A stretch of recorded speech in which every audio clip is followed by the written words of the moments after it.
InsyaAllah pada malam ini kita akan mengupas tajuk yang ke-26, iaitu adab suami isteri. Adab suami isteri. Kita lihat pada matan hadis ini. Haddatsana Muhammad bin Yahya qala haddatsana Muhammad bin Yusuf qala haddatsana Sufyan an Hisham bin Urwah an abihi an Aisyah qalat qala Rasulullah sallallahu alaihi wasallam khairukum li ahlihi wa ana khairukum li ahli. Rawahu At-Tirmizi.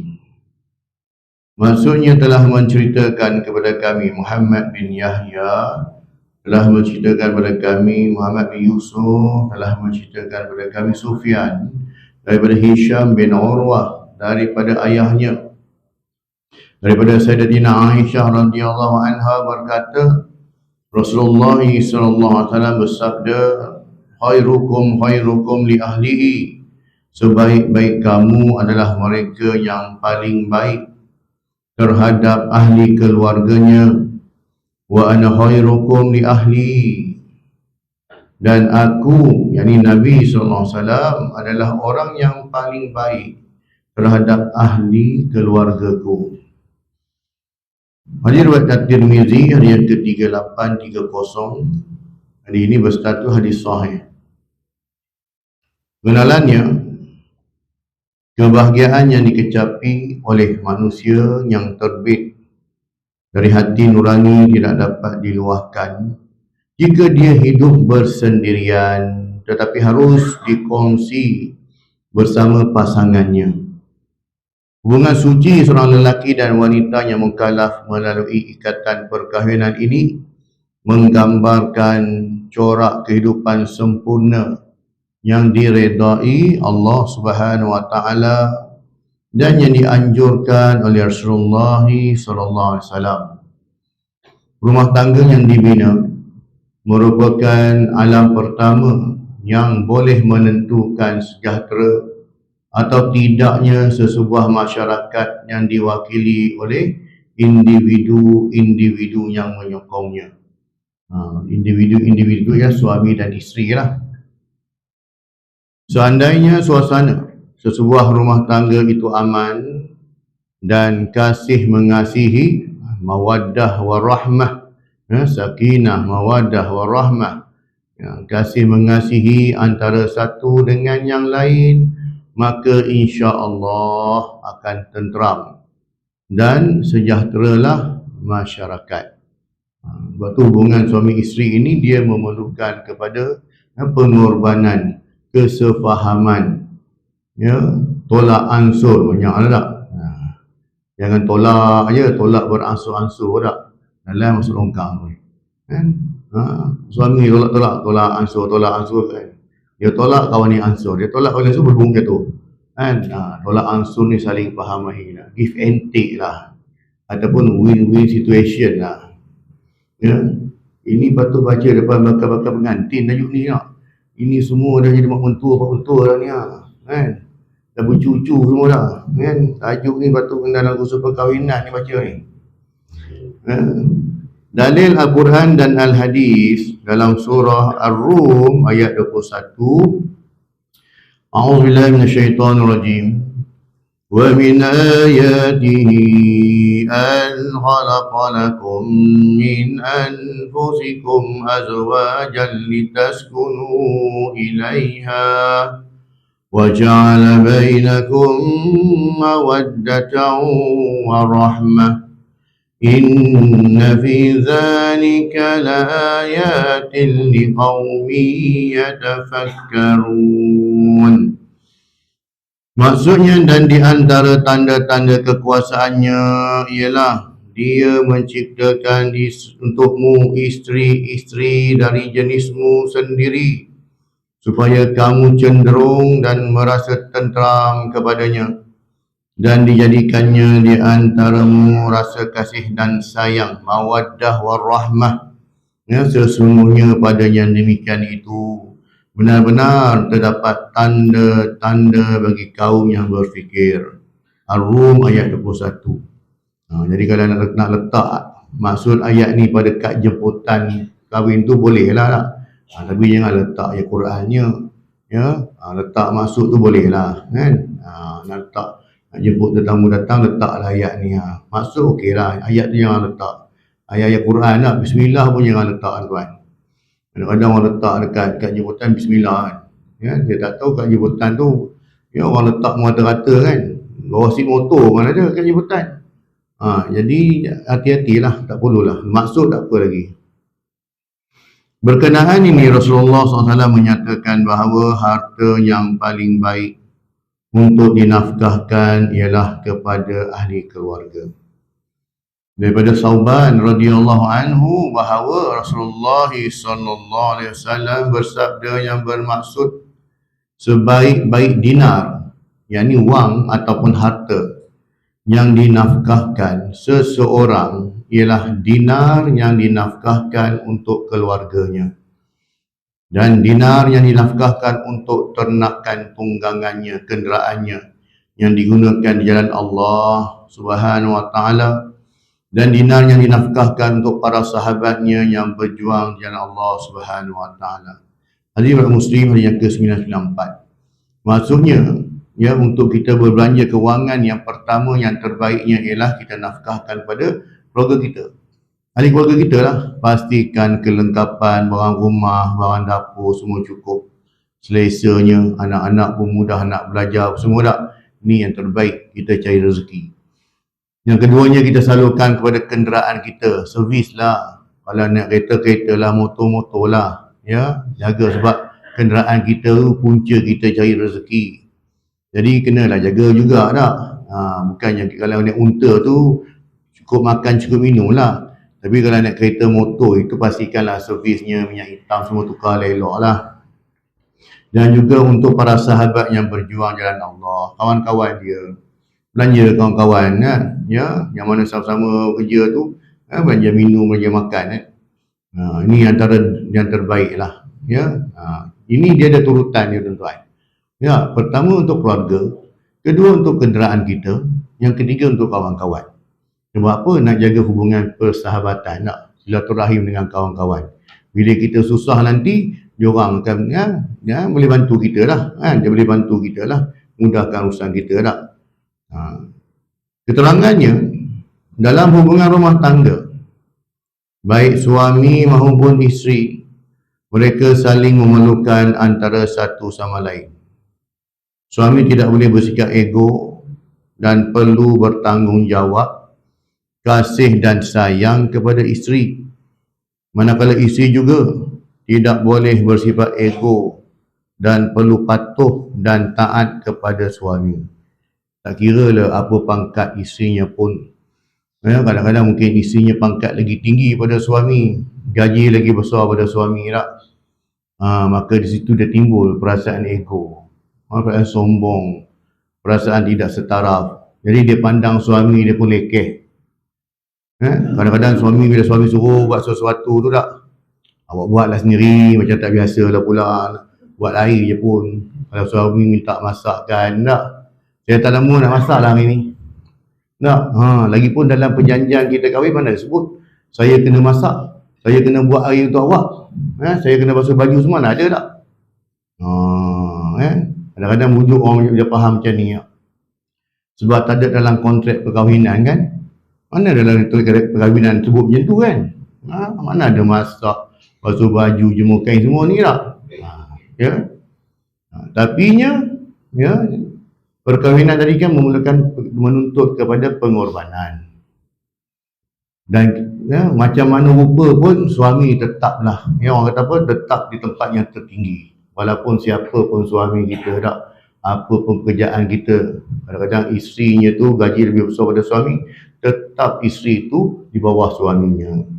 Ya, sebab apa? Dalam Quran pun dah sebut dah. Dalam surah An-Nisa pun dah sebut. A'udzubillahi minasyaitonirrajim, ar-rijal qawwamuna 'alan nisa. Ya, lelaki itu adalah, ya, pemimpin kepada, ya, kaum wanita, perempuan. Kenapa ya? Bima faddalallahu ba'dahum ala ba'din. Kerana Allah Ta'ala melebihkan orang lelaki ini pada wanita. Itu satulah. Kemudian dalam hadis juga Rasulullah sebut tentang perkahwinan ni, ya. Idza salatil mar'atu khamsaha wa shamat syahraha wa hassanat farjaha wa ata'at ba'laha dakhalta min ayyi abwabil jannah sya'at. Maksudnya jika seorang wanita itu menunaikan solat 5 waktu, berpuasa pada bulannya, yakni di bulan Ramadan, mengawal maka maluannya, maruah diri dia taat kepada suaminya, masuklah dia ke dalam syurga dari mana-mana pintu yang dia kehendaki. Hadis riwayat Ibn Hibban, ya, hadis yang ke-4163. Itu saya cakap tadi tu. Ya, saya tak ada mood nak masak, saya malas nak masak hari ni dah. Jadi agak-agak bila dia kata macam tu, adakah dia menyebabkan suami dia makin suka ke, suami dia ni, ya, pasal apa? Kata terhina ke? Adakah dia ni tergolong orang yang taat pada isterinya? Itu yang kena fikir yang tu lah. Lepas tu saya kata tak, macam minggu lepas pun, hatta kalau isteri tu dia nak puasa sunat, dia nak solat sunat pun dia kena minta izin suami dia. Padahal dia nak solat menghadap Allah kan? Tak, kena minta. Nak puasa pun, bang, esok saya nak puasa lah bang, kan? Beritahu, tak apalah, buat puasa lah. Tapi jangan lupa saya punya breakfast, tak? Ya, ataupun awak puasa tak apa, saya pun puasa jugalah. Tak? Jadi itulah yang dia menuntut benda ni. Kemudian apa lagi Rasulullah sebut? Lau kanat imran ahadan ay yasjuda li ahadin la amartu mar'ata an tasjuda li zawjiha. Jika aku boleh memerintahkan seseorang itu untuk sujud kepada seseorang, maka aku memerintahkan isteri untuk sujud pada suaminya. Ya. Tak adalah kita kata suami ni hebat sangat, tak. Tapi suami pun kena jagalah ego dia, bantu-membantu. Ya. Kita nak keluarga kita bahagia, mawaddah warahmah, kena saling tolong-menolong kan. Rasulullah sendiri pun jahit pakaian baginda. Baginda pun jahit sepatu baginda sendiri. Tak, ada waktu dia tak. Dan baginda juga pergi perah susu kambing sendiri nak minum. Kan? Tapi dalam masa sama, tidaklah pula isteri baginda ni, bila baginda suruh buat sesuatu, mana ada dalam perjanjian, tak sebut pun, tak ada ungkit pun. Nah, dia tuan-tuan, kalau kita ungkit-ungkit macam ni, letih tuan.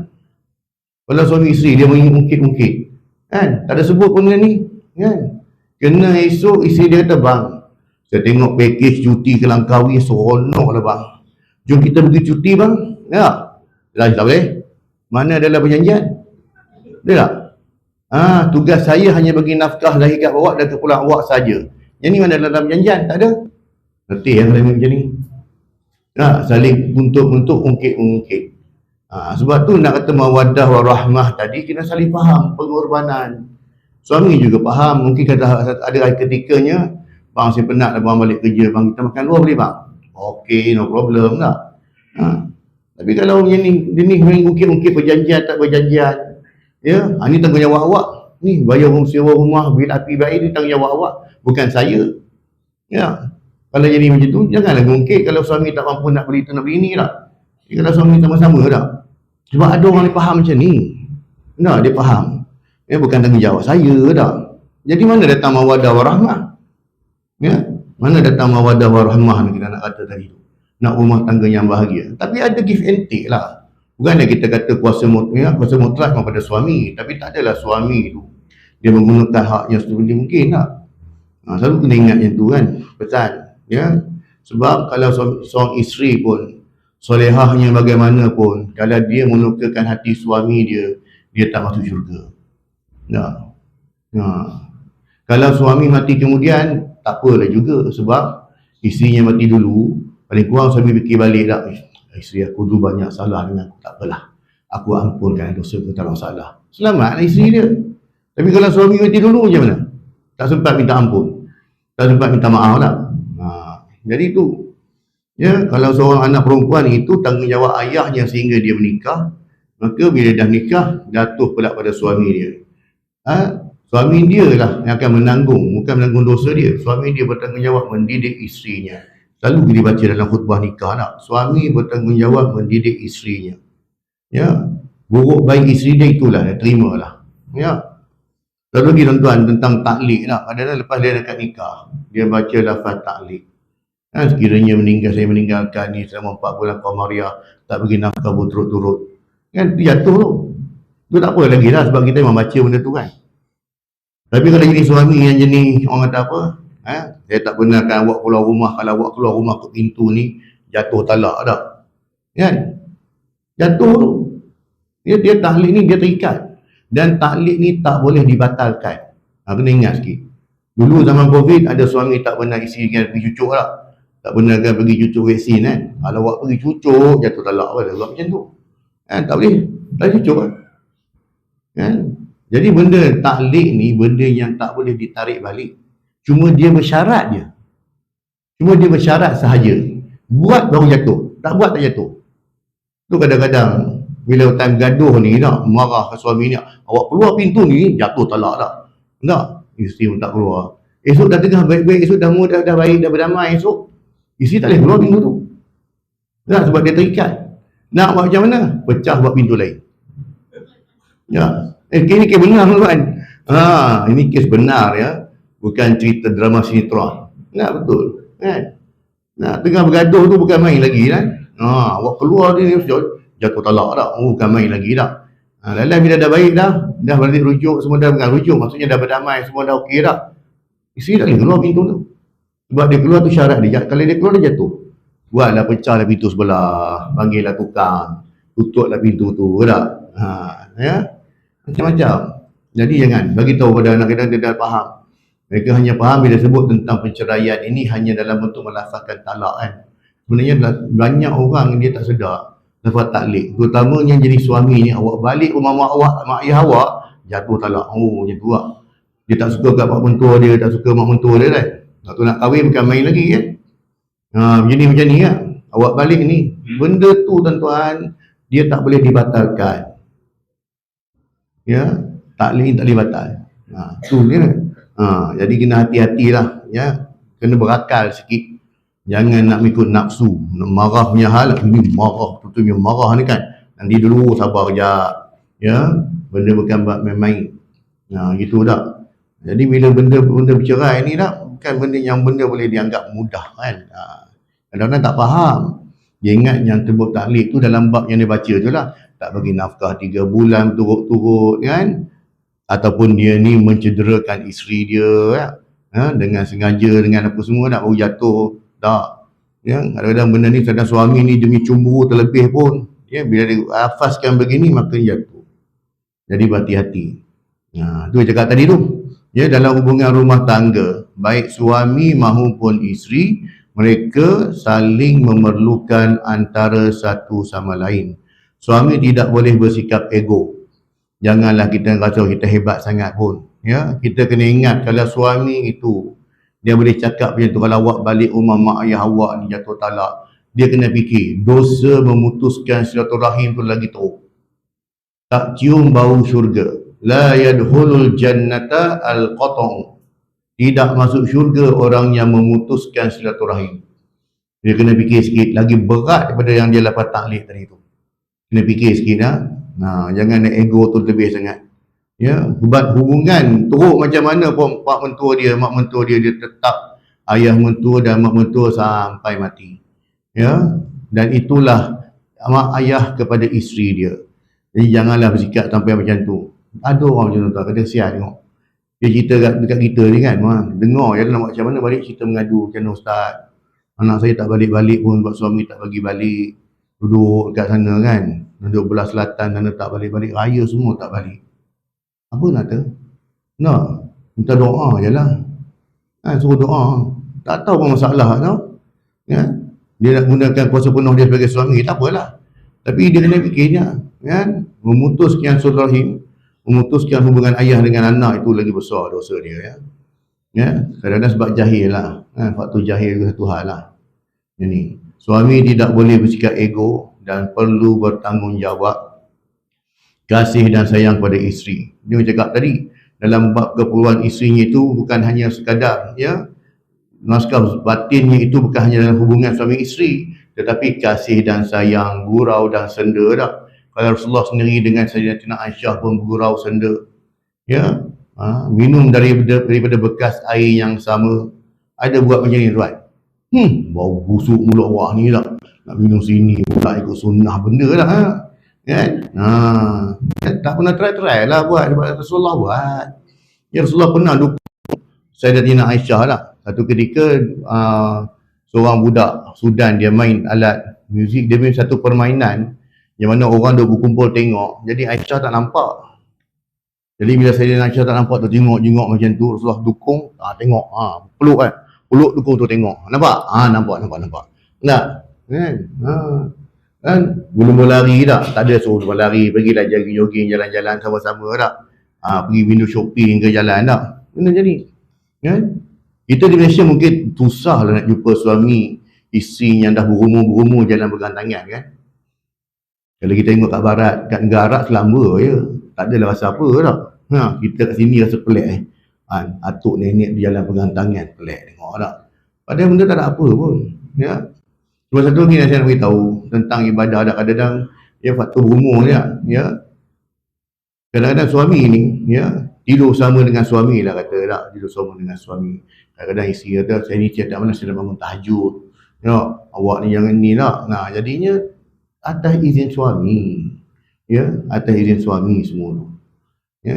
Kadang-kadang suami ni dia malas nak tegak, nak pegang leher dah, ikut awak lah, awak nak buat tahajud ke terkejut awak punya hal lah. Tapi kalau esok suami dia buat hal esok, payah pula kan. Jadi kita kena apa-apa semua kena maklumkan. Bagi tu suami bincang elok lah. Manakala isteri tidak boleh bersikap ego dan perlu patuh dan taat kepada suami. Siapa pun suami, pangkat apa pun dia, rendah macam mana pun dia, tetap ketaatan isteri tetap kepada suami. Sebab tu cerita tentang tadi masak buat air tak. Rasulullah pernah perintahkan Sayyidatina Aisyah bancuh air pun. Tadi tak ada isu pun. Dan Rasulullah sendiri, anak dia Sayyidatina Fatimah datang mengadu kan, yang nak minta hadam seorang kan. Rasulullah kata apa, tak payah, kau balik kau amalkan zikir ni lah, subhanallah 33, alhamdulillah 33, Allah Akbar 34, ini akan meringankan beban kau. Dan Rasulullah bagi tahu pada Sayyidina Aisyah, daripada Sayyidina Fatimah dan juga Sayyidina Ali, korang ni suami, Ali, engkau punya kerja, tanggungjawab suami, kerja engkau di luar kawasan rumah. Fatimah, engkau punya kerja dalam rumah. Jadi dalam rumah Sayyidina Fatimah uruskan, luar kawasan rumah Sayyidina Ali uruskan. Maksud kita faham kita pun tuan. Kalau luar rumah nak menebah rumput ke, nak mesyur rumput ke, nak betulkan pagar, suami tu kerja suami lah tu.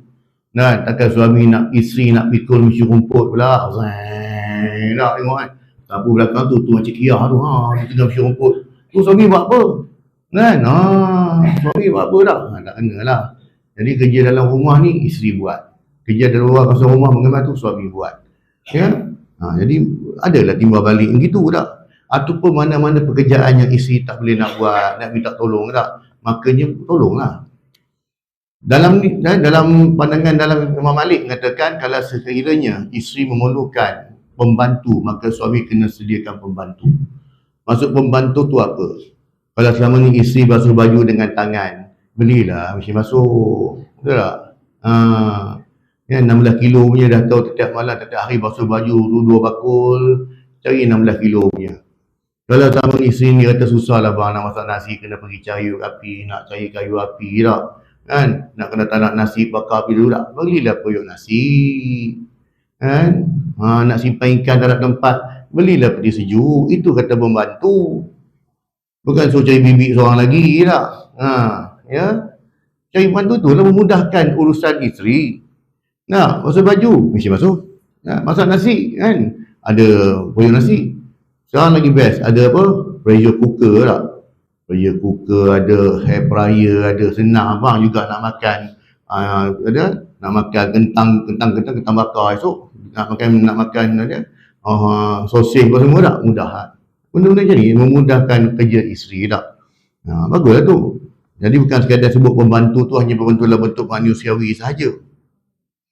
Imam Al-Ghazali dalam kitabnya berjudul Al-Adabul Fiddin, dan adab dalam beragama, dan Majmu' Rasail Imam Ghazali menyatakan bahawa isteri dan suami adalah dua insan yang saling mengikatkan diri melalui perkahwinan. Sebab tu berbeza waktu sebelum kahwin dengan lepas berkahwin. Kalau sebelum kahwin tu mereka hanya berkawan sajalah. Tapi bila dah berkahwin ni, kahwin dengan kawan mana sama tak? Kahwin ni dah tidur sekali, tidur sebantal semua tak? Dah tahu baik buruk. Apa saja kelemahan, apa saja kelebihan semua dia tahu semua dah. Jadi ini yang kata kena jaga. Suami dan isteri kena jaga, saling menjaga maruah masing-masing kan. Jaga aib masing-masing. Kemudian terdapat hak dan kewajipan bagi masing-masing, termasuk yang berkaitan dengan adab. Adab suami isteri ini. Masyarakat memahami bahawa dalam kehidupan berumah tangga, adab yang baik itu bukan hanya berlaku hanya untuk isteri sahaja. Bukan bila sebut tentang urus rumah tangga isteri je lah tak. Tadi saya dah beritahu tak. Kalau suami ngemah luar rumah, isterinya dalam kawasan rumah, ataupun dalam kawasan rumah pun kadang-kadang isteri nak sangkutkan langsir ke, nak tukar cara tilam ke apa benda pun boleh bantu tak. Tetapi bukan sekadar isteri saja yang kena buat benda baik, tetapi suami juga harus menjaga adab terhadap isterinya sendiri. Berikut adalah adab-adab yang harus suami lakukan terhadap isteri. Yang pertamanya, orang mukmin yang paling sempurna imannya adalah yang paling baik akhlaknya dan paling ramah terhadap isterinya dan keluarganya. Justru hendaklah suami bermuasyarah. Muasyarah apa ni? Bergaul. Apa maksud bergaul ini? Kita berkomunikasi dengan isteri. Suami isteri ni kena ada komunikasi. Apa-apa benda pun kena ada komunikasi. Kena ada perbincangan di muasyarah. Sebab tu dalam lafaz ta'lil juga disebut, dia kena bermuasyarah dengan isterinya, maksudnya bergaul dengan baik terhadap isterinya. Justru hendaklah suami bermuasyarah terhadap isterinya dengan akhlak yang mulia lagi terpuji. Jangan keluarkan perkataan yang bukan-bukan, asyik maki isteri tak. Dulu sebut benda bukan-bukan. Tiap-tiap hari dah macam-macam kira tuan nak. Duk sebut maki isteri ni, duk sebut perkataan bukan-bukan. Kalau sebut perkataan tu lah, binatang hidung tak mancung tu. Sampai macam tu pun boleh sebut tu. Apa punya orang. Kadang datang mengadu tak. Dia siang-siang duk sebut saya bukan-bukan lah, sebut hidung tak mancung lah, sebut semua tak. Malam-malam dengan hidung tak mancung ni juga dia cari. Waktu siang bukan main lagi engkau. Sebut bukan-bukan, maki isteri macam-macam kan. Waktu malam, hidung tak mancung ni dia cari ni. Setiap malam ni. Tu pandai pula dia. Benda-benda macam ni. Jadi orang kata apa? Berakhlak mulia lah. Jadi dalam suami ni, dalam bergaul dengan isteri tak. Bermuasyarah ini sopan. Akhlak yang baik. Pertuturan tu kena jaga. Dalam khutbah nikah pun sebut, jangan memaki hamun isteri tu tak. Sebab apa? Isteri ni orang kata ibaratnya memang kita kena jaga dengan baik, dengan mulia lah kan. Itu hak dia. Allah Ta'ala memuliakan kaum wanita tak. Jadi suami pun kena muliakan lah isteri dia. Yang keduanya, suami tidak boleh kikir dalam menafkahkan hartanya untuk isteri dan anak. Justru hendaklah suami bersifat pemurah dalam hal perbelanjaan untuk isteri serta anak-anak. Makanya jangan kedekut dalam bab nak beli keperluan harian, keperluan anak-anak ini. Jangan kita berkira sangat. Terutama dalam bab kewajipan lah, barang-barang dapur. Sebab tu dalam hukum fiqah mengatakan, kalau seorang suami yang kedekut ni, kalau haji bakhil, maka isteri boleh ambil duit suami dia tanpa pengetahuan dia, dengan tujuan untuk membeli barang-barang keperluan. Kadang-kadang suami ni tak ambil tahu pun tentang barang dapur tak. Minggu lepas, bulan lepas saya pergi awak 100 cukup je, kenapa bulan ni tak cukup? Tak. Awak demand macam-macam, nak kambing perap lah, kan? Nak makan ayam golek lah semua, kan? Mana cukup bagi banyak ni, kan? Ikan siakap bakar lah, kan? Kerang rebus, kan? Macam-macam order tak? Tapi bagi duit ciput je tak? Tak boleh lah. Jadi jangan kedekut, jangan kikir. Dan isteri ada hak untuk ambil duit suami dengan tujuan untuk keperluan rumah tak? Kan? Sekejap pula ni nak uji isyak lah ni, ya tak? Tak apa dalam tuan, dia suruh sambung minggu depan atau panjang lagi tajuk kita ni, kan? Tajuk bab suami isteri ni memang seronok bincang ni tak? Jadi insyaAllah kita berhenti dulu setakat ni pada nombor 2. InsyaAllah pada kuliah akan datang kita akan masuk pula pada nombor 3 dan hingga akhir kupasan insyaAllah.